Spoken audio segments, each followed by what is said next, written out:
আমার গা থেকে এইভাবে পর পর করে আমি বলছি আমি খুলে দিচ্ছি, আপনি দাঁড়ান, আমি খুলে দিচ্ছি, আমি এই শাড়িটা পরতে চাইনি। হ্যালো বন্ধুরা, কেমন আছো তোমরা সবাই? আশা করছি সবাই খুব খুব ভালো আছো। তো আমি তোমাদেরকে আজকে কিছু কথা বলবো, তোমরা শোনো। তো আজকের ভিডিওটা একটু বড় হবে, তো তোমরা কেউ স্কিপ করো না। হ্যাঁ, আমার জীবনে কিছু ঘটে যাওয়া ঘটনা, যে আমি কোনোদিন আমার ফ্যামিলি নিয়ে কোনোদিন কোনো ভিডিও করিনি, আজকে করছি। এটাই ফার্স্ট আর এটাই লাস্ট। আমি তোমাদেরকে বলতাম যে আমি কিছু প্রবলেমের জন্য তোমাদেরকে ভিডিও দিতে পারছি না।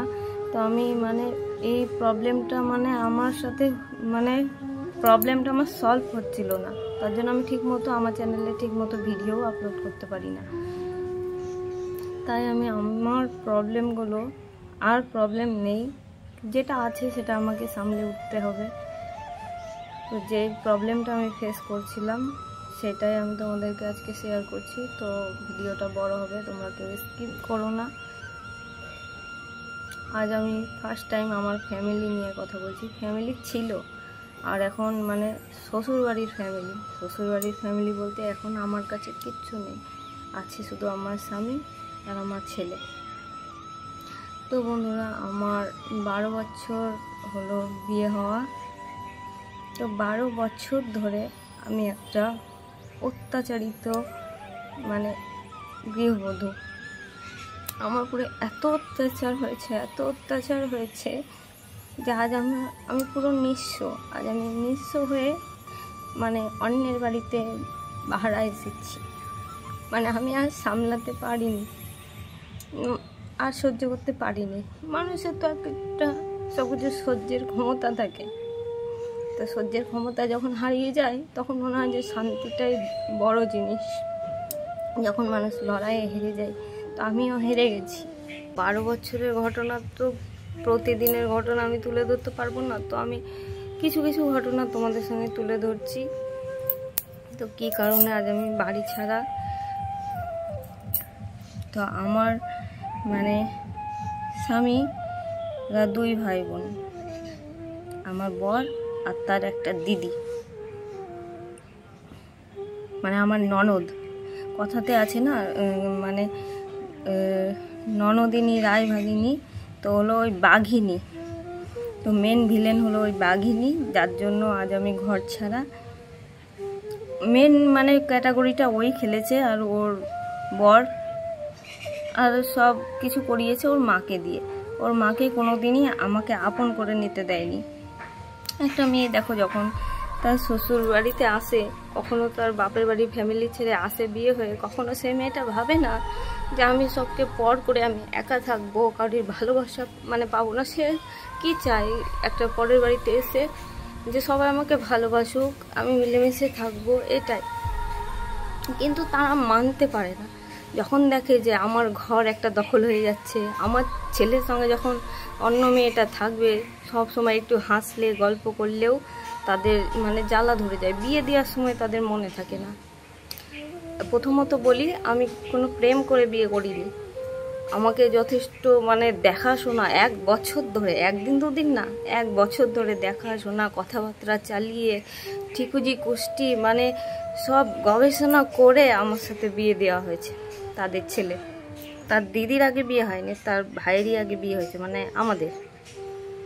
তো তারপর তারা মেনে উঠতে পারেনি যে তারা দিনের পর দিন ভুল আফসোস করে গেছে যে আমরা বিয়ে দিয়ে ভুল করলাম। ছেলেটা পর হয়ে গেল, ছেলের ইনকামগুলো সব বউ খেয়ে নিচ্ছে, আর আমি খেতে পেতাম না। বাবার বাড়িতে আমার খেতে দিতে পারতো না, তাই আমার বিয়ে দিয়ে দিয়েছিল। আমার বাপ মা খেতে দিতে পারছিল না, আর আমি বিয়ের সময় একটু রোগা ছিলাম। এখন দেখছো বিশাল মোটা হয়ে গেছি। তো আমার বরের না, এটা শ্বশুরবাড়ির ভাত খেয়ে, আমার বাপ খেতে দিতে পারেনি, শ্বশুরবাড়ির ভাত খেয়ে এরকম আমার মোটা সোটা জলহস্তির মতো শরীর হয়ে গেছে। ওদের প্রতিটা পদে পদে আমাকে বুঝিয়েছে, বলেছে যে আমি মশার মতো ছিলাম বাপের বাড়িতে, আমার বাপ খেতে দিতে পারিনি, ডাইরেক্ট এই সবই কথাবার্তা। খেতে দিতে পারিনি, হ্যাঁ, মশার মতো ছিলাম। ওর বাড়িতে গিয়ে আমি গতর করেছি। আমার বর অকেজো, কিছু খাটতে মারতে পারতো না, আমাকে খাওয়াতে পারতো না। তাই আমার শ্বশুর খেটে খাইয়েছে, আমার শাশুড়ি লোকের বাড়ি কাজ করে নিয়েছে, খাইয়েছিল। আমার ননদের বর, আমার বর তো কিছু করতো না না। আর আমার বরের হাতে তুলে দিয়েছিল না বাবা মা। তো ওদের খেয়ে আমি এরকম গতর বানিয়েছি প্রতিটা পদে পদে খেলে। যখন আমি বিয়ে হয়ে এসে, যখন আমি তখন নতুন নতুন সব কাজ আমাকে দিয়ে করাতো। তখন আমার 16 বছর বয়সে আমার এসে আমি কাউকে কিছু বলতে পারতাম না। তখন আমার কিভাবে এক জায়গা থেকে আর এক জায়গায় এসে মানিয়ে নিয়ে আসে, সেখানে যদি কারোর অবহেলা অত্যাচার পাওয়া, সেখানে থাকাটা যে কতটা অসম্ভব হয়ে ওঠে একটা মেয়েই জানে। সব কিছু ছেড়ে এসে যখন তার শ্বশুর বাড়িতে উঠে, কারণ ভালোবাসার বিনিময়ে শুধু অবহেলা, লাঞ্ছনা, অত্যাচার এগুলো পেতে হয় ওই অল্প বয়স থেকে।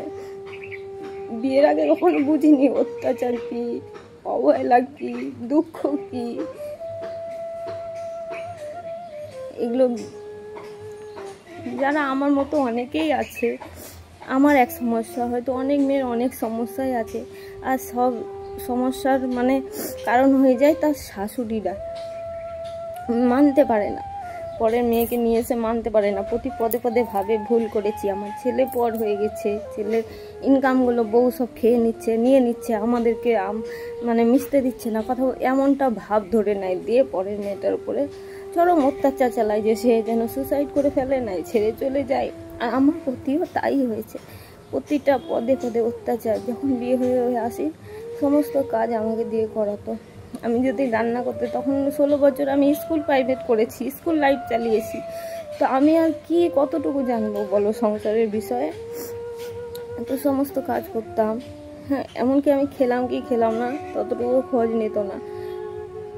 একদিন আমার বিয়ের পর কদিনের মধ্যে এতটা শরীর খারাপ হয়েছে, ওদেরকে কিছু বলতে পারিনি, বলিনি, বললেও বিশ্বাস করেনি যে আমার ভেতরে কতটা শরীর খারাপ।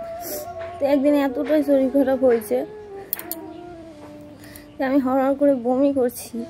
তো আমার বর দোকানে না গিয়ে আমাকে জল দিচ্ছে, চোখে মুখে জল দিচ্ছে, জল কলতলায় আমি বমি করছিলাম, তো জল টিপে দিচ্ছে। তো আমার বরকে বলছে, বউকে মাথায় তুলে রাখবি না, বউকে পায়ের জুতো করে রাখবি, হ্যাঁ, বউকে মাথায় উঠতে দিবি না, তাহলে মাথার উপরে নাচবে, বউ মরে গেলে বউ পাওয়া যায়। তখন আমার বিয়ের এই 6-7 দিনের মধ্যে এরকম কথা শুরু করে দিল। তখন আমি মনে মনে কিছু বলতে পারছি না, কিন্তু কেমন যেন বুকটা ভেঙে যাচ্ছে। আঘাত তখন শুরু, জীবনে আঘাত তখন শুরু, যে বউকে পায়ের জুতো করে রাখতে হবে, আমাকে জুতো করার জন্য তোমরা নিয়ে এসেছিলে। এরকম তখন থেকে শুরু হলো আমার প্রতি অত্যাচার। আমি কোথায় বমি করছি সেটা দেখছে, আগেই জল ঢালো, ধুয়ে দাও।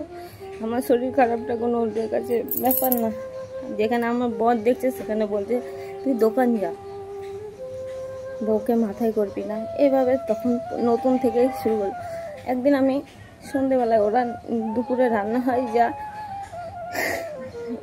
হয়, তো যতটুকু থাকে শেষ, তখন সন্ধ্যাবেলায় মা মেয়েতে খেয়ে নেয়। আমি কি খেলাম, সন্ধ্যাবেলায় কোনো কিছুর ব্যবস্থা বা দিত না, বা আমি বলতাম না যে আমার খিদে পেয়েছে, কিছু খেতে দেন বা কিছু। একদিন অল্প কটা এতটুকু ভাত ছিল, আমি খেয়েছিলাম সন্ধ্যাবেলায়, ওরা কেউ দেখেনি। আমি যখন রান্না করবো রাত্রে, আমি বলছি আমি কতটা চাল নিব, বলছে একজনের মতো তো ভাত আছে, তাহলে তখন আমাদের বাড়িতে কজন, আমি, আমার বর আর ওই ননদ, তখন তো বিয়ে হয়েছিল না, শ্বশুর শাশুড়ি, বলছে একজনের মতো ভাত আছে আর 4 জনের মতো রান্না করবে। তো আমি বলছি ভাতটা নেই, আমি খেয়ে নিয়েছি সন্ধ্যাবেলায়। বলছে এখন থেকে বস্তা বস্তা চাল কিনতে হবে, না তো আর কুলিয়ে উঠতে যাবে না। তখন আমি কাঁদতে লাগলাম, সেদিন পর থেকে আর খেতাম না। যদি কোনো দিন ইচ্ছা করে খেতে দিত, সন্ধ্যাবেলায় মুড়ি টুড়ি এনে দিত তো খেতাম, না তো না। আর প্রতিটা কথাগুলো আমার মাকে বলে দিতাম, সব কিছু চেপে রাখতে হবে বা এরকম ছিল না আমার মধ্যে। আমি যা হতো আমি প্রতিদিন মাকে ফোন করি। তখন আমার কাছে ফোনও ছিল না, অতদিনের আগের কথা, তখন তো সবার কাছে অ্যাভেলেবেল ফোনও ছিল না, তখন আমার ফোন ছিল না, আমার ননদের ফোনে ফোন করতাম আমরা। তখন আমাকে বারণ করে দিয়েছিল আমার ফোনে যেন কারোর, ওর মাকে বলে যে আমার ফোনে যেন কারোর ফোন না আসে। তখন মাকে বলেছিলাম মা আমাকে আমার এই ফোনে ফোন করো না এদের দিয়ে। তখন আমার মা একটা বাড়ি থেকে কিপ্যাডের ফোনগুলো দিয়েছিল। এইভাবে মানে চলতো। তখন বিয়ে হয়ে এসে আমাদের বাড়িতে দুটো ঘর, গিয়েই মুদিখানার মাল তুলতো। আমার জন্য একটা আলাদা কমার সাবান আর ওদের জন্য লাক্স সাবান আর চিরুনি টিরুনি সব কিছু আমার আলাদা করে দিত। আমি মনে মনে ভাবতাম আমি কি রুগী এসেছি কোনো, মানে এতটা আঘাত পেতাম। এখন আঘাত সয়ে সয়ে না, আর এতটা দিন পেরিয়ে এসেছি, এতটা বছর পেরিয়ে এসেছি, সংসার করতে করতে পুরো সংসারই হয়ে গেছি, ধৈর্য শক্তিটা অনেকটাই বেড়ে গেছে। এখন আর প্রতি পদে পদে কান্না পাই না, পাই মানে সহ্য ক্ষমতাটা বেশি হয়ে গেছে। তাই এইভাবে প্রতি পদে পদে কাঁদতাম। একদিন আমার সাবানটা শেষ হয়ে গেছে, তো কলতলার কাছে মানে কলপাড়ে বাসন মেজেছিলাম, তো হাতগুলো কালি হয়ে গেছিল।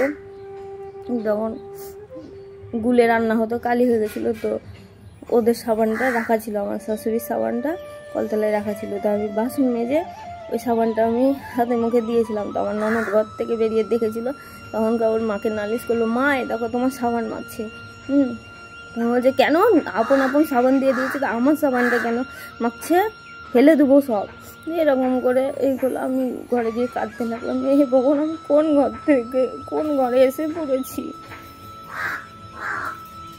যে প্রতিটা পদে পদে আমাকে হেনস্থা করছে। আমি টক খেতে ভালোবাসি, তো আমি আচার দিয়েছিলাম, আমি আচার না মানে আমার শাশুড়ি আম কেটে দিয়েছিল। তো আমটা যখন লবণ হলুদ দিয়ে মানে রোদে দেয়, তখন থেকে আমার বাবার বাড়িতে আমি এত টক প্রেমী মানুষ, আমি টক ছাড়া চলতে পারি না। প্রতিটা দিন আমার টক লাগে, ভাত খেতেও এবেলা ওবেলা ভাত খেতেও টক লাগে এখনও। এতটাই মানে আমার টক ছাড়া আমি চলতে পারি না এক কথায়। তো আমগুলো রোদে দিয়েছিল, তো আমি একটা আম তুলে খেয়েছিলাম। তো একটা আম তুলে খেয়েছিলাম, আমাকে তো কথা শোনালো, তারপর ওর মাকে গিয়ে গিয়ে নালিশ। মানে প্রতিটা দিন এইভাবে আমার পিছনে লেগে থাকতো। আমি রান্না করলে যদি একটু ঝাল হয়ে যেত ফেলে দিত, যদি লবণ হয়ে যেত বলতো ইচ্ছা করে লবণ দিয়ে রান্না করেছি। আর ওরা কেউ কিছু করতো না। যদি কোনো দিন একটু রাত্রের ভাতটাও বসাতো আমার ননদ, তো মানে নিজের আলুটা সেনে নিজে ভাত খেয়ে নিত, আর কিছু করতো না। এরকমভাবে প্রায় দিনের পর দিন চলে, মানে সহ্য করতে পারি না। বুঝতেই তো পারছো যে প্রতিটা পদে পদে সারাটা দিন মানে এইভাবে কাটাতে কাটাতে আমার এতটা বছর কেটে গেছে। আজ আমি ভাড়া বাড়িতে, মানে আর সহ্য করতে পারিনি বলে চরম পর্যায়ে এসে দাঁড়িয়েছে। আমাদের বিয়ে 6-7 মাস পরে ওর বিয়ে হলো। বিয়ে হয়েছিল গ্রামে, ওই ডোমকলের ওই দিকে, হয়তো অনেকে চিনবে, আবার সবাই চিনবেও না। হয়েছিল শ্বশুর বাড়িতে কয়েকদিন থেকে 10-12 দিন মতো থেকেই এই বাড়িতেই থাকতে লাগলো। এই বাড়িতে থাকতে থাকতে ওর ছেলে হলো একটা। ওর ছেলে আগে হয়েছে, আমার অনেকটা পরে, 2 বছর পরে বিয়ের। তো ওর ছেলে হয়েছে, তো ছেলে নিয়েও মানে সারাক্ষণ মানে ওই ছেলে এমনই শিক্ষায় শিক্ষিত হয়েছিল, মানে যে আমাকেই অত্যাচার করতো। অতটুকু ছেলে থেকে যে মানুষ হচ্ছিল, মানে আমাকেই অত্যাচার, মানে অনেকটা ও বড় হয়েছিল 4-5 বছরের। জিনিসপত্র ফেলে দিত, কেউ কুড়িয়ে দিত না, এনে দিত না। তো আমি আলাদা হয়েছিলাম কবে, যে যখন আমার ছেলে হয় তখন আমার সিজার করে হয়েছিল। তো আমি আমার বরকে বলেছিলাম, দেখো ওরা কেউ কাজ করে না, হ্যাঁ আমি মানে অত গিয়ে আমি গরুর মতো খাটতেও পারবো না আমি সিজার অবস্থায়, তো তুমি আলাদা ব্যবস্থা যদি করো তাহলে আমি যাব। তা আমি ওইভাবে গিয়েছি। তখন ঠিক ব্যবস্থা করেছিল ওই যে আমি এরকম আলাদা ব্যবস্থা করো, আলাদা খাবো আমরা।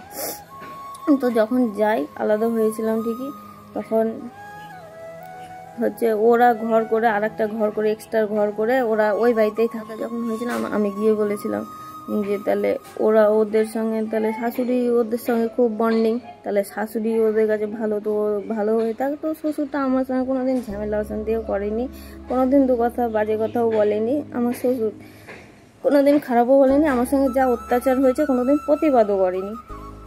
হ্যাঁ না তা না আমাকেই উল্টিয়ে বলতে এসেছে। কিন্তু উনি দু কথা আমাকে কোনোদিন খারাপ বলেননি। যে বাড়ি থেকে যে চলে এসেছি, তো উনি চেয়েছিলেন আমরা বাড়ি ছেড়ে না আসি, উনি আটকাতে চেয়েছিলেন আমরা আলাদা হয়ে যাই ওই বাড়িতে। তখনকার আমি বলেছিলাম শ্বশুর তাহলে আমাদের কাছে খাবে আর ওর মা ওদের কাছে খাবে।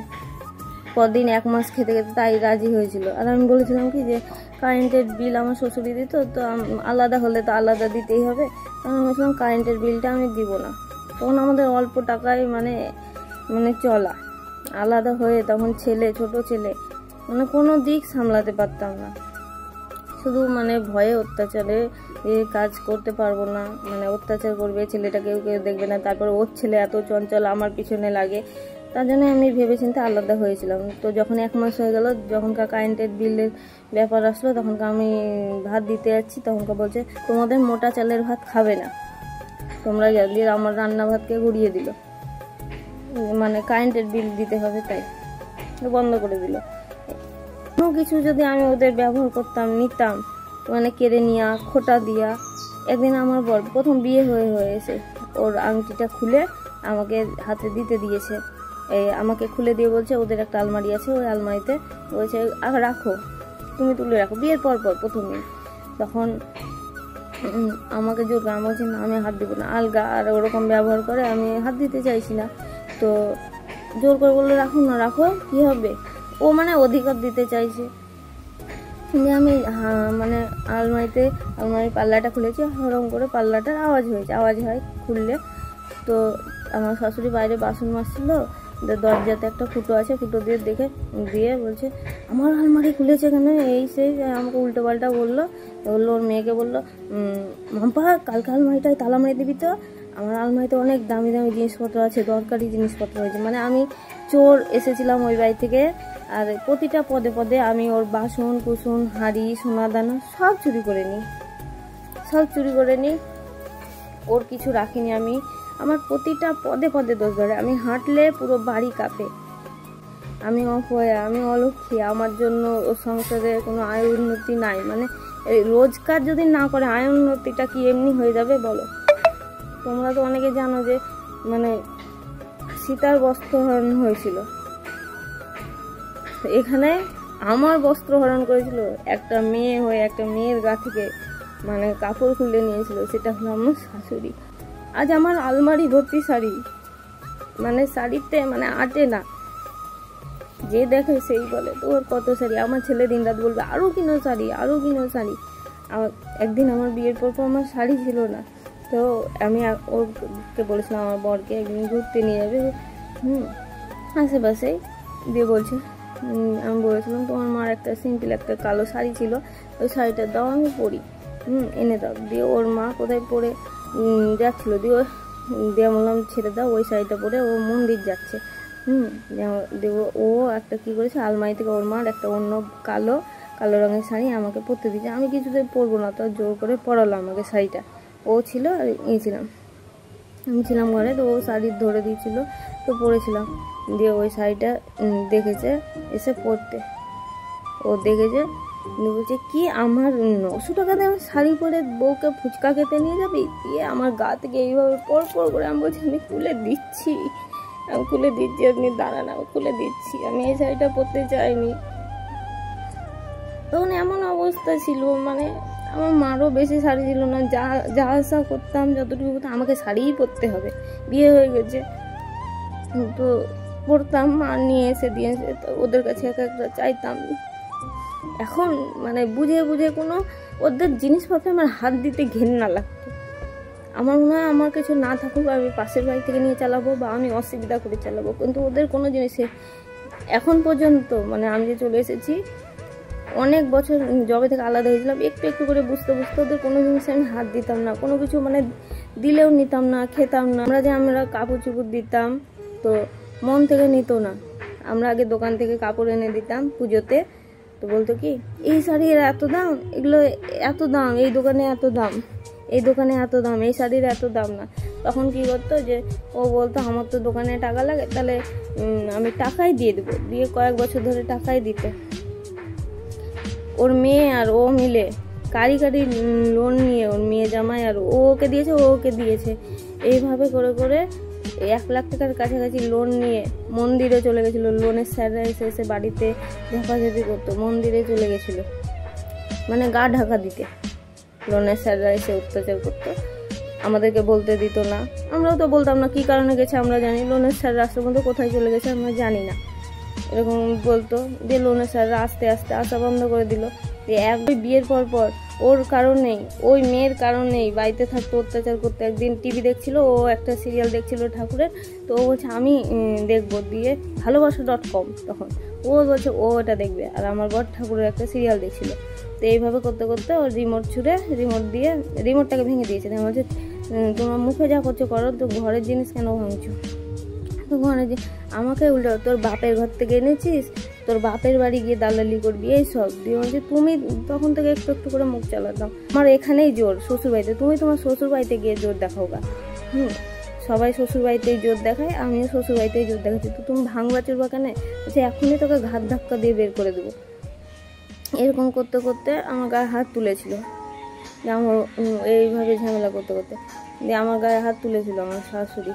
দিয়ে হচ্ছে ও কী করেছে, তখন ওই জোর ঝামেলা লেগে গেছে এই করতে করতে, তখন ও কী করেছে কাচের শোকেসের মধ্যে একটা ঘুষি মেরে দিয়েছিল আমার বর। দিয়ে ওর হাত ফেরে পুরো রগগুলো শিরাগুলো বাইরে বেরিয়ে গেছিলো। দিয়ে এই করে মানে অপারেশন করতে হয়েছিল অনেক, মানে ও পুরো প্রায় সব শিরাগুলোই কেটে দাঁতের মতো বাইরে বেরিয়ে গেছিলো, এমনভাবে ওই শোকেসের কাছে কেটেছিল। সার্জারি করতে হয়েছিল, ব্যাঙ্গালোর নিয়ে গেছিলো। ওর হাতটা পুরো, আমি কোনোদিন বলছি না যে তোমাদেরকে পরিবারের কথা, আমি আমার সব কথা তোমাদের কিছু শেয়ার করিনি। আমার দুঃখ কষ্টগুলো আমি কারোর সঙ্গে শেয়ার, মানে আমি সোশ্যাল মিডিয়া আনতে চাইনি। তো ওর হাতটা এইভাবেই কেটেছিল। ওর হাতটা পুরো অকেজো, মানে শরীরে আছে তাই, ও হাতে খাবার তুলে খেতে পারে না, শুধু এই সব কারণে, পারিবারিক অশান্তির কারণে আজ ও হাতে ভাত তুলে খেতে পারে না। পুরো হাতটা আছে কিন্তু মানে অবশ। তোমরা ভিডিওতে তোমরা ফলো করবে, আমি একটা পিক তুলে দিয়ে দেবো, দেখবে বুঝতে পারবে। ওর হাতের জন্য ওর পায়ের শিরা কেটে হাতে সার্জারি করা আছে, পুরো শরীরটাই ওর কাটা ওই হাতের কারণে। তবু ওর হাত ঠিক হয়নি, রেজিস্ট্রি করতে পেরেছিল না। এত এইভাবে দিনের পর দিন অত্যাচার হতে হতে ওই যে যখন মন্দিরে থাকতো তখনকার, আর আপনার ছেলের নামে অর্ধেক করেন আর আপনার নামে অর্ধেক করেন, তাহলে আমি রেজিস্ট্রি যা খরচা হবে আমি দিব, আর মানে যেই টাকা মালিক টাকা পায় ওই টাকাগুলো আমি সব দিয়ে দেবো, সব শোধ করে দেবো। আপনি শুধু আপনার ছেলের নামে অর্ধেক করবেন, আপনার নামে অর্ধেক করবেন রেজিস্ট্রি করার সময়, এই দুটো নামে করবেন। আর এমনিতে দেখা আমি টাকা খরচ করি চাই না করি, ওদের তো একটা অধিকার, ছেলের একটা বেশি জায়গা না দিক, একটা ঘরেরও অন্তত থাকতে দেওয়ার জায়গা। সেখানে তার জন্য আমি বলেছিলাম তাহলে আপনি একটা ঘর পাবেন, হ্যাঁ আমরাও একটা। আপনার দিকে আমি কোনোদিনও অধিকার ফলাবো না, বা ওর মেয়ের দিকে টান, ও মেয়েকে দিয়ে দেবে, যা খুশি করবে। আমরা ভেবেছিলাম আমাদের একটা ছেলে নিয়ে ওই অর্ধেক জায়গাতে ঘরটর করে থাকবো। তো তখন রাজি হয়ে হ্যাঁ করিয়ে নিয়েছিল রেজিস্ট্রি। তো যখন ওনার আগের থেকে নাম জমা দেওয়া ছিল, রেজিস্ট্রি হওয়ার আগের থেকে, তো ওনার নাম আসলো। ওর নাম এসে 25,000 টাকা ঘরে জমা দিতে হয়। ঘরটা পুরোনো ঘর ভেঙে দিল, আর আমরা চালা ঘরটাই থাকতাম পুরোনো, আমাদের যেদিকে পুরোনো ঘরটায় যেদিকে ভেঙে সব পুরো সাফা করে দিল। তখন পুরো মানে ফাঁকা, টাকার ব্যবস্থা না করতে কার কাজ করো, তখন ওই টাকার ব্যবস্থা আমি করে দিই।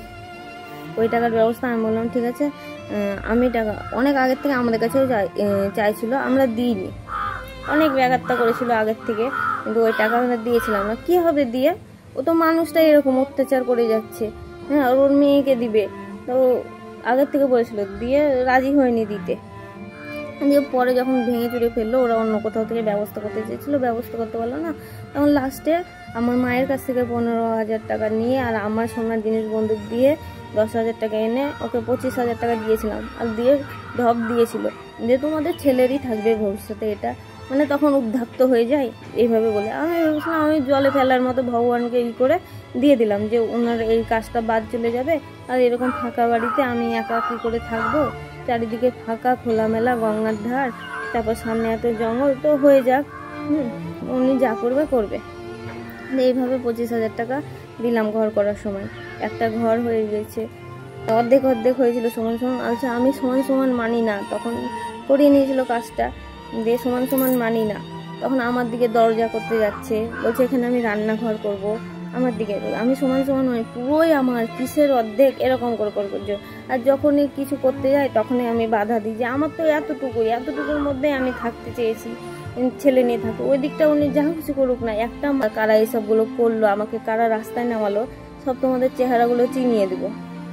আমার শ্বশুর কিছু মানে করেনি, উনি চেয়েছিল আমরা বাড়িতে থাকি।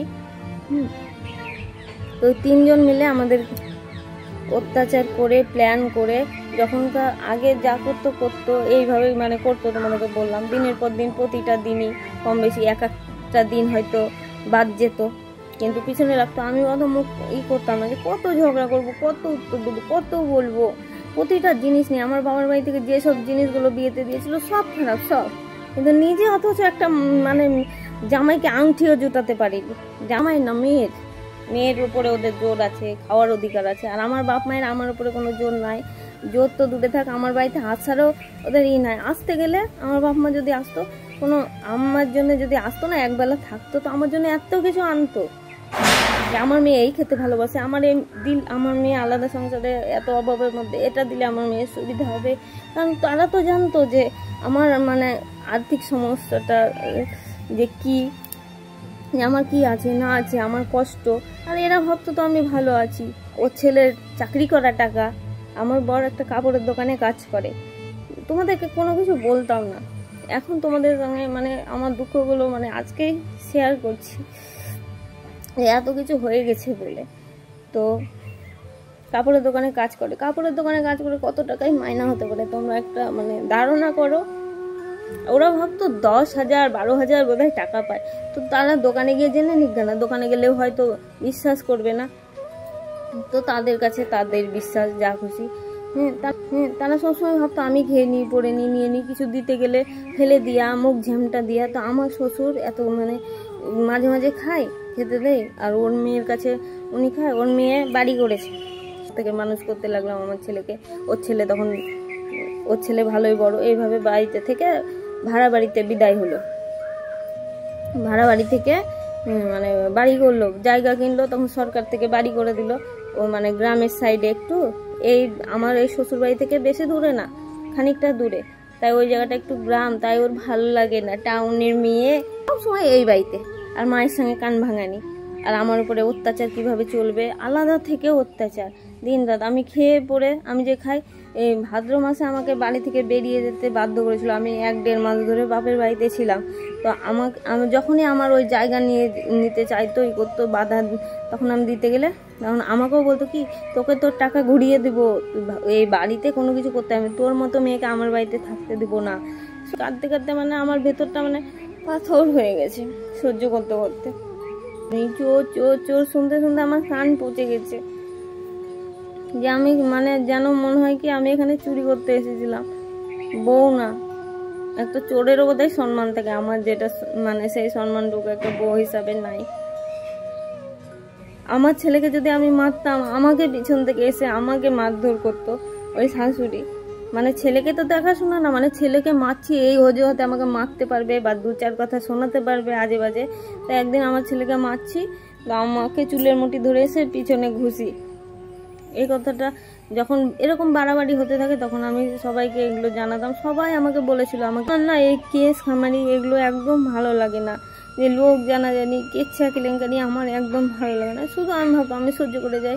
আর আমি ওই বাড়িতে এত থাকতে চেয়েছি, শুধু কেন বলো তো, যে আমার শ্বশুরবাড়িটা না গঙ্গার ধারে বলে, একদম গঙ্গার ধারে, একটু ভালো লাগতো। আমার শ্বশুর বাবার বাড়ি থেকে যে আসতো সব পরিবেশটা বলতো ভালো লাগে। আর আমারও ইচ্ছে ছিল যে বাড়িঘর করে সরকারের বাড়ি হবে, এখানে আমি থাকবো ভালো করে। যত যাই হোক শ্বশুর বাড়িতে, এই বাড়িতে বিয়ে হয়ে এসেছি, মনে প্রাণে ওই বাড়িতেই থাকতে চেয়েছিলাম। তো 1 বছরের মধ্যে এত অত্যাচার বাড়ালো যে আমাকে বের করবে বললো বাড়ি থেকে। তো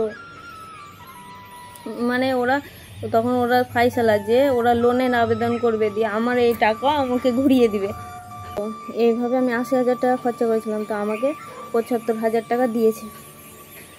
আর এত পরিমাণে রাস্তা দিবে না আমাকে বেরাতে।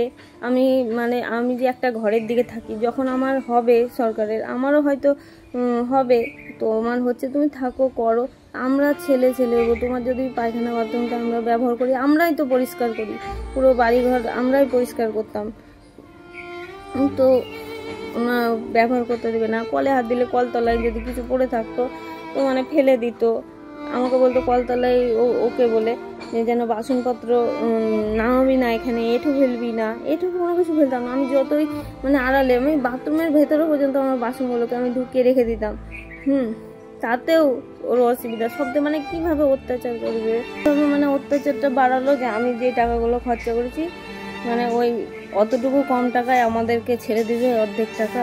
আমাদের কাছে কোনো কিছু, আমার শ্বশুরকে আমরা খেতাম তো খেতে দিত না। আমি বলেছিলাম যে আমার শ্বশুর আমাদের কাছে থাক, ও কোনো দুধ ঝামেলা করে না, যা দিই তাই খায়, কোনো কিছু অসুবিধা করে না।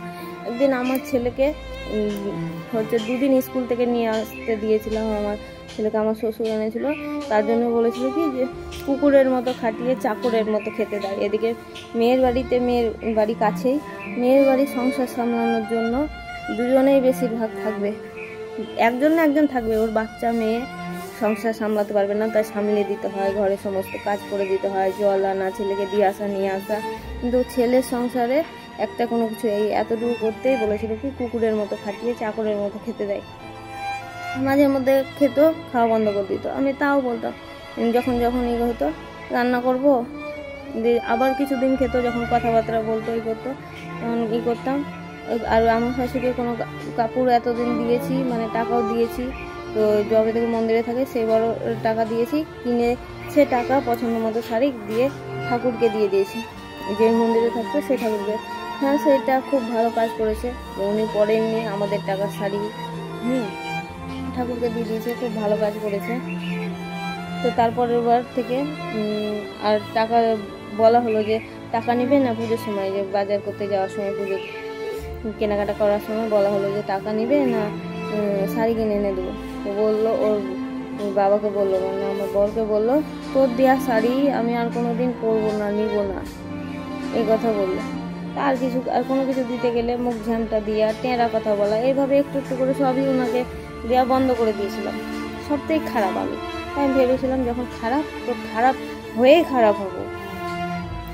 এভাবে খেতে দিতে গেলে বন্ধ করে দেয়, ঘুরিয়ে দেয়, এমন মানে মনের মানুষ। আমার শ্বশুর তো আমাদের কাছেই খেত বেশিরভাগ, তো কোনো কিছু মাছ টাছ ওনাকে তরকারির কথা বলতে গেলে করতে গেলে বলতে কি তোদের কমে যাবে, দিতে হবে না। আবার নিজে থেকেই বলতো কি মাছ রান্না করেছিস তোরা, মানে আমার সঙ্গে কোনো কথা না, কি মাছ রান্না করেছিস, দিয়ে মাছটা ওকে দিয়ে যদি পাঠাতাম কি মনে হতো, সবসময় ভাবতাম আমি ছোটোটা বেছে খারাপটা ওকে দিতে গেছি। তা আবার ঘুরিয়ে দিয়ে যেত, ফেলে দিত, মুখ ঝামটা দিত। কোনো কিছু দিতে গেলে বলতো আমার গ্যাস হয়ে যাবে, খাবো না, এখন খাবো না, পরে খাবো, পরে নিয়ে নেবো, এরকম করে দিতে গেলে কোনো কিছু তো এরকম করে কথা। এই যে ওদের বাড়িটা শুরু হলো, তখন আমাকে ভাবলো যে ওই কটা টাকায় আমাকে অর্ধেক ছেড়ে দিবে, ওর মতো করে করতে পারছে না, মানে আমাকে যতটুকু পারবে ঠেসে ঠেসে একদিকে গুজে রেখে ওর মেয়ের জায়গাটা বড় করাবে, মানে ওর অর্ধেক থেকে আমার অর্ধেক থেকে আরও নিবে, দিয়ে ওর জায়গা বড় করিয়ে ওর মেয়েকে দিবে, তেই থাকবে। তো আমি এতটুকুর মধ্যে থাকবো, তোমরা তাও মানতে পারছো, ফেলে দেয় না, বলবে আমি ফেলেছি, গাল দিবে।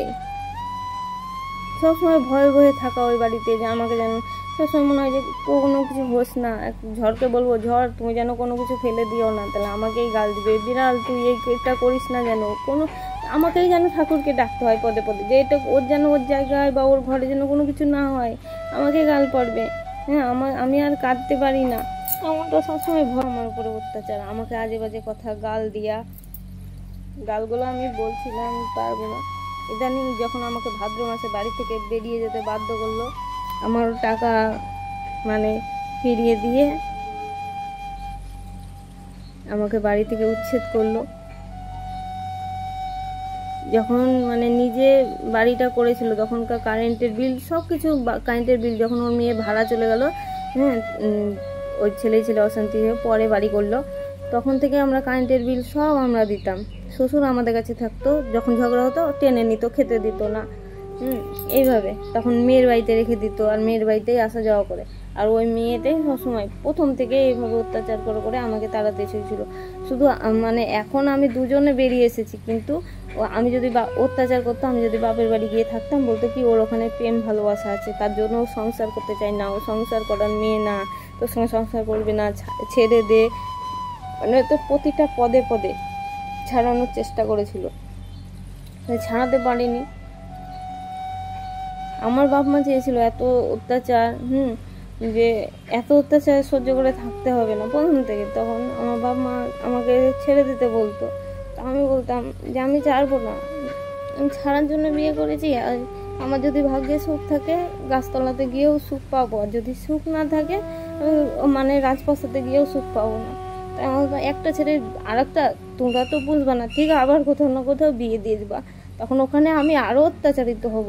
আমাকে এই কথাগুলোই তুলবে, বলবে যে আমি সংসার করতে পারিনি, আমি ভালো না, তার জন্য আমি সংসার করতে পারিনি। আমাকে মানে চরম অত্যাচার ওখানে 4 ডাবল সহ্য করতে হবে। তাই তোমরা তো আমাকে এমনি আইবারও এমনি আর রেখে দিবা না, তোমরা ঠিক আবার না কোথাও বিয়ে দিয়ে দিবা, আমি এখানেই থাকবো। তো সবসময় ভাবতো কি আমি ভিখারির ঘর থেকে এসেছি, ঠিক আছে আমি এনেই নিলাম, তোমরাই ভালো থাকো, তোমরাই সবসময়। তা আমার বাপ মা ছাড়িয়ে নিতে চেয়েছিল যে এত কষ্ট করে থাকা যায় না, থাকতে হবে না। তখন আমার ছেলে হয়েছিল না, তা আমি বলতাম না আমি ছাড়বো না। যখন বিয়ে হয়ে দেখাশোনা করতে আসে, আমার বাপ মা বুঝেই গেছিলো যে ফ্যামিলি ভালো না, দিতে চায়নি বিয়ে। তো আমি বলেছিলাম আমি ওই ছেলেকেই বিয়ে করব। আমার কি ছেলের চেহারা দেখে পছন্দ হয়েছিল, আমি বলছিলাম আমি তালপাতায় কুড়োই থাকবো, সেও বলো আমি ওই ছেলেকেই বিয়ে করব। মানে জোর করেই একমতে, বাবা মার অমতে দেখাশোনা করেছিল বাবা মাই, কিন্তু মানে পরে অমত করেছিল ফ্যামিলির সব কিছু ওদের ব্যাপারে বুঝে, এমন আমি ওখানেই বিয়ে করব। কিন্তু যাকে দেখে বিয়ে করেছি সে আমার এক কথায় মানে কি বলবো খাঁটি।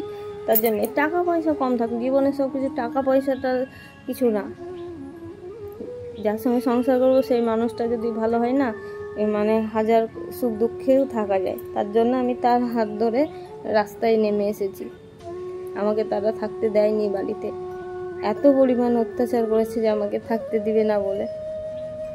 তো সেই টাকাগুলো আমাকে দিয়েছে 75,000 টাকা, যেই টাকাগুলো শুধু আমি খরচা করেছি, আর কোনো শ্বশুরবাড়ির প্রাপ্য না, কোনো অধিকার না। প্রাপ্য কি, যেখানে আমি টাকা খরচা করে আমাকে থাকতে দেয়নি সেখানে প্রাপ্য। এমন আমার ওই টাকাগুলো মানে এমন করে দিয়েছে, দিনরাত বলতো 50,000 দিব, এত খরচা হয়নি তোদের, এই হয়নি, যেন আমাকে আলু বেগুন কেনার মতো বাজারে দাম দর করছিল।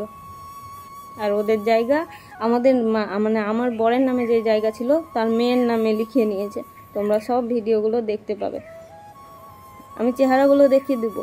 আর কারা আমাকে প্রথম থেকে বাড়ি থেকে তাড়াতে চেয়েছিল তাদেরকেও তোমরা দেখে নিও। ওই শ্বশুর কিছু বলেনি, চেয়েছিল আমরা যেন না লিখে দিই। মানে আমার বাপ মা আসলে মনে হয় যে ওর পাহাড় চেপে পড়লো ওর বুকের উপরে, ওর খুব কষ্ট হতো আমার বাপ মা। এদিকে নিজের মেয়ের বাড়িতে গিয়ে ওরা সংসার চালাতো, মেয়ের ফ্যামিলির ওরা হয়ে গেছিলো, মেয়ের গার্জেন ওরাই যা করবে সংসারে। ওর মা, আমার শাশুড়ি, এসব পরিচয়গুলো আর মুছে গিয়েছে, শুধু তুলে ধরতে হবে নামগুলো, না তো তোমরা বুঝতে পারবে না। তাহলে এখন যা আছে তাই হবে, ভালো মন্দ। কেউ দিন রাত বলবে না অলক্ষ্মী, তোকে বাড়ি থেকে বের করে দেবো, আর ঝাঁটা মারবো, বারণ মারবো, এইসব কথাগুলো আমাকে আর শুনতে হবে না। সবসময় তোকে ঝাঁটা মেরে মরা বিদায় করার মতো আজ আমাকে মরা বিদায় করেছে ওর বাড়ি থেকে। উনি খুশি খুব, ওর বুক থেকে পাহাড় নেমে গেছে জীবনকার মতো। জানি না এখন আমার ভবিষ্যৎ কি হবে। আমি আছি এখন ভাড়া বাড়িতে, এই অশান্তির কারণে আমি প্রতিদিন ভিডিও দিতে পারতাম না, এখনো দিতে পারি না। মনের এতটা মানে অতীত বলা কি সম্ভব বলো, মনের মধ্যে একটা কষ্ট রয়েই গেছে। আর এত প্রাণপণে ওই বাড়িটায় থাকতে চেয়েছিলাম, তার জন্য রেজিস্ট্রি করেছিলাম। কি লাভ হয়েছিল বলো, আমি 2 বছর ধরে যে অতগুলো টাকা ফেলে রেখেছিলাম, আর যদি ওই টাকাগুলো আমার ব্যাংকে থাকতো আমার কতটা সুদ আসতো। আমি একবার 10,000 টাকা লোন নিয়েছিলাম, মানে আলাদা হওয়ার পরে। তো 10,000 টাকা লোন নিয়ে যেন আমার মানে নাকের জলে চোখের কোটায় এক হয়ে গেছিলো। সেখানে অতগুলো টাকা আমার মানে বেফালতু ওদেরকে উদ্ধার করলাম, আর আমি আজ জলে পড়লাম। এই কথাগুলোই বলার ছিল তোমাদেরকে। তা হ্যাঁ, ভাড়া বাড়িতে এসে মানে আর মানে কষ্ট পেতে চাই না। ভাবি যে 2 পয়সা দিয়ে থেকেও যেন আমাকে ওই ধিক্কারগুলো, অপমানগুলো, চোর বদনাম মানে আমি আর নিতে পারছিলাম না। তো তোমরা দেখে নাও কি হয়েছে। লিখিয়ে নিয়েছে মেয়ের নামে। যা মেয়ে এদিকে মিটিংও বসাতে চেয়েছিল, মিটিংয়ে আসেনি উনি। কোনো কিছু সামনাসামনি হয়নি। ওর মুখোশগুলো খুলে যাবে, না মেয়ে এসেছে না ওর মা এসেছে। সব কিছুতে আমার শ্বশুরকে পাঠিয়েছিল মীমাংসা করতে রেজিস্ট্রি অফিসে। আর যার নামে রেজিস্ট্রি করেছিল, যে ডাইনিটা লিখে নিয়েছে, তার ডাইনিটার মুখ দেখানোর ক্ষমতা হয়েছিল না। মানে এত বড় জঘন্য একটা কাজ করেছে যে ভাইয়ের পায়ের তলার মাটিটুকু কেড়ে নিয়ে নিজের নামে লিখে নিচ্ছে, তার মুখ দেখানোর ক্ষমতা ছিল না। আজ তো শান্তি পেয়েছে ওরা লিখে নিয়ে।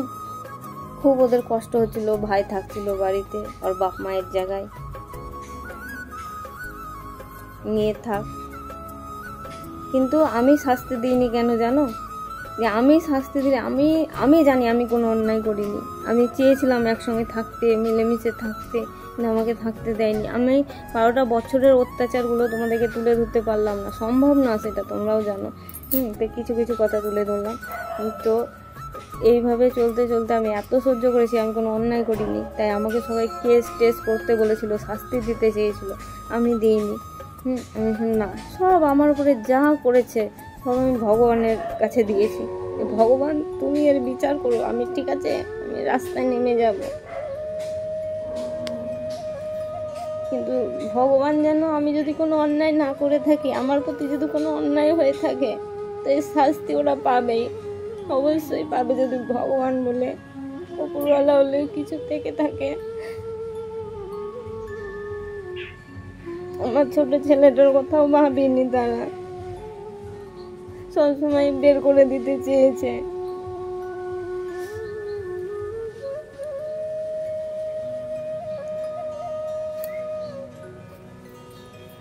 পনের দোকানে কাজ করে রাস্তায় নেমে আসা, ভাড়া বাড়িতে থাকাও যা, রাস্তায় নামাও তাই, যার কোনো ঠিকানা নাই।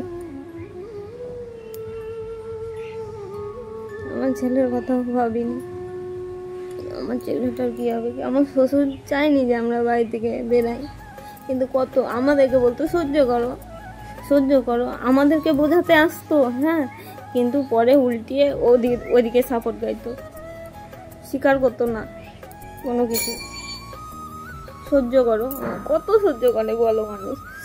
আর যত সহ্য করি, আমি যদি চুপচাপও থাকি না, আরো ডোজ বাড়াবে যে ও তো মুখ খুলছে না ঝগড়া লাগানোর জন্য। কত মানুষ বলতে পারি বলো। আর যারা বেহায়া হয়, যারা অত্যাচারী হয়, তাদের সঙ্গে মানে সবাই পারবে না। থাক, ওরা আমার থেকে জায়গাটাই নিতে চেয়েছিল, আমাকে থাকতে দিতে চায়নি। আমি বেরিয়ে গেছি, ওরা নিয়ে নিয়েছে ওদের জায়গা। নিয়ে সুখেও হতে পারলে, কারো চোখের জল ফেলিয়ে, কারো অধিকার ছিনিয়ে নিয়ে, কারো মুখের খাবার কেড়ে নিয়ে যদি ওরা ভালো থাকতে পারে, থাকবে। একটা মা হয়ে যদি পারে ছেলের সংসার ভাঙার জন্য, ছেলেকে বাড়ি থেকে তাড়ানোর জন্য, মানে এটা কেন করেছে যে ও আমাকে ছাড়েনি বলে ওকে বের করেছে। সব সময় বলতো, এমনকি আমার বাবার বাড়িতে আমি ছিলাম, তাও ওকে বলতো সংসার করার মেয়ে না, ওকে ছেড়ে দে।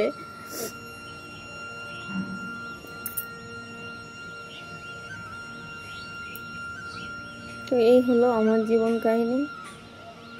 আর আমার ফ্যামিলি নিয়ে, ফ্যামিলি ছিল, আর শ্বশুরবাড়ির ফ্যামিলি বলতে আমার জীবনে আর কিছু নেই, আর থাকবেও না। তাই এটাই তোমাদের সঙ্গে শেয়ার করলাম, আমার সঙ্গে কী ঘটেছে। মানুষ কত করতে পারে। বিয়ের পর আমরা ঘরে থাকতাম, তো আমার ননদ আমাদের দুপুরবেলায় আমাদের ঘরের মাঝখানে, মানে ঘরের মাঝখানে না, মানে আমরা ও দোকান থেকে এসে শুতো, আমি শুতাম, তার মাঝখানে আমার ননদ শুয়ে থাকতো পাহারাদার, যেন আমরা কোনো গল্প, কোনো কিছু কথাবার্তা না বলতে পারি, এরকম। মানে দুপুরবেলায় ঘরে সব কিছু, মানে আমরা যে ঘরে কথা বলবো রাতের বেলায় কি কোনো কিছু আমার কথা বলবো ওকে, তো আমি কি বলছি না বলছি সারাদিন মান তো জানতোই আমার সঙ্গে কত কি ওরা করে। তো আমি আমার বরকে বলছি কি না আমার শাশুড়ি ঘরের বাইরে রাত্রিবেলায় দাঁড়িয়ে থাকতো, আমি কি করে জানতে পারতাম যে ঘরের বাইরে দাঁড়িয়ে কথা শুনছে কিনা। তো মানে মশা কামড়াতো আর চুড়িটা ছনছন করতো, পা ঘষতো, পায়ে পা ঘষতো যে মশা কামড়াচ্ছে, আবার এই করতো। তো আমার বলতো তো ঘরের বাইরে দাঁড়িয়ে আছে। এমনকি আমি 2 বার সুসাইড করতে গেছি ওই বাড়িতে। তো একবার জানে যে আমি ঢুকে গেছি ঘরে, ওই রকম ঘর লাগিয়ে দিয়েছি, আমি ওরকম কাজ করছি। হ্যাঁ, তো উনি কোনো বাধা দেয়নি, ঝগড়া লাগিয়ে দিয়েছিল যে আমি সুসাইড করতে গেছি। তো আমার বয়সের সময় অনেকক্ষণ বাদে এসছে, মানে 5-7 মিনিট মতো আমি ওরকম ঘরে ঢুকে গেছিলাম যে আজকে নিজেকে শেষ করে দেবো বলে। তো এরকম তো বলছে দেখ গা তোর বউ ঘরে সুসাইড করতে ঢুকেছে, মরতে ঢুকেছে এরকম। তো তখন ও ঘরে দরজা দিয়ে দেখো এরকম অবস্থা, মানে শেষের দিকে আমি প্রায় দিয়ে ও তখন তাড়াহুড়ো করে মানে দরজা লাত মেরে মেরে ভেঙে তখন আমাকে এরকম করে চেড়ে ধরেছে, পাটা চেড়ে ধরেছে, যে ওপর দিকে তুলে ধরেছে।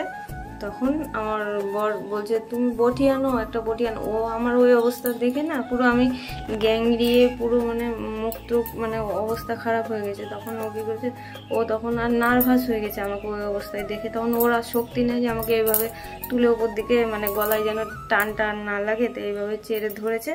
তো বলছে বটি আনো মা, বটি আনো। তো বটি ও চেড়ে ধরেছে, ওর মাকে বলছে কাটো করে মানে দড়িটা। তো ওর মা কাটছে না, একটা এমন গোটা বটি এনেছে যাতে মানে ও ছেড়ে দেয়। ওর অবস্থাই খারাপ হয়ে গেছে আমাকে এরকম অবস্থায় দেখে।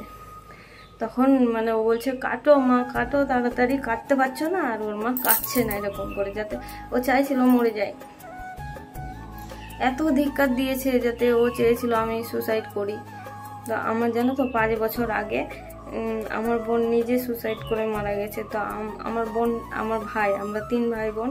আমার 5 বছর আগে আমার বোন বড় বোন সুসাইড করে মারা গেছে গলায় দড়ি দিয়ে। তো আর আমার ভাইটাও না মানে স্বাভাবিক বুদ্ধি না, মানে আর 5টা ছেলের মতো স্বাভাবিক না, মানে কেমন একটা হ্যালসা টাইপের। কোনো কিছু যতটুকুই যা পড়েছিল আমাকে একটা ছুঁচ পর্যন্ত দেয়নি। তো আমার কাকি শাশুড়ি একটা নাকে দিয়েছিল, আর কে একটা নাকে দিয়েছিল, একটা পিচকি করা মানে একটা পাথর দিয়া নাকের ওইটা দিয়েছিল আমাকে, শুধু ওইটুকুই। আর হচ্ছে আমার ননদের তখন বিয়ে ঠিক হয়ে গেছিল আমাদের বিয়ের সময়। এক ছেলের বাপকে বিয়ে করেছে, তো তার সঙ্গে বিয়ে ঠিক হয়ে গেছিল। তো বিয়ে ঠিক হয়ে গেছিলো, দিয়ে হবু বর আসা যাওয়া করতো বাড়িতে। তো ওর সঙ্গে ই করে একটা আমাকে সানিয়া মির্জা নাকি দিয়েছিল, সেটাও বিয়ের কদিন পরে কেড়ে নিয়েছিল আমার থেকে। বিয়ের পরে আমাকে 2টো শাড়ি দিয়েছিল, সেটাও কেড়ে নিয়েছিল। আমি সেই শাড়ি পরে বাপের বাড়ি গেছিলাম, শাড়িতে খোটা দিয়েছিল, দিয়ে আমার বর আমার কাছ থেকে নিয়ে এসে দিয়ে দিয়েছিল 2বার 2টো শাড়ি। ওকে আনতে গেছিলাম, ওর বিয়ে হয়ে গিয়েছিল তখন ওকে আনতে গেছিলাম, তখন একটা সুতির কাজ করা শাড়ি দিয়েছিল সেইটা। আর একবার বিয়ের পরে শাড়ি দিয়েছিল, ভেবেছিল আমার বড় হয়তো দোকান থেকে এনে শাড়ি টাড়ি দিবে।